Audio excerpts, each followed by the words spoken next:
Welcome to the Slop Farm. Enjoy the video. You begin by confirming prerequisites: iOS up-to-date, Apple ID signed in, and two-factor on. Open Wallet and tap the Apple Cash card to start activation. You'll be prompted to review terms and verify your identity. Do that now. Once done, Apple asks for a photo and basic info to comply with identity rules.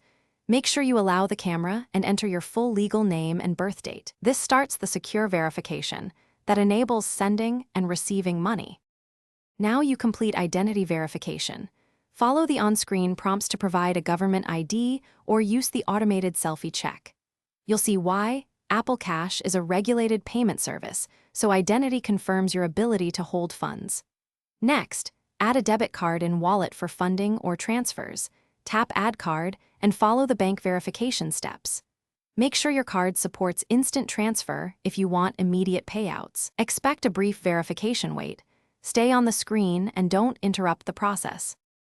Finish activation by accepting the final prompts and enabling Apple Cash in Settings, Wallet, and Apple Pay. You should see your Apple Cash card active. Once active, send a $1 test using messages to a friend or another Apple device to confirm sending and receiving. If the test fails, check your Apple ID region, ensure your bank allows Apple Cash, and confirm two-factor auth. As a troubleshooting tip, sign out and back into your Apple ID and restart the iPhone. That often clears sync issues. Thanks for watching. Consider subscribing if we helped you today.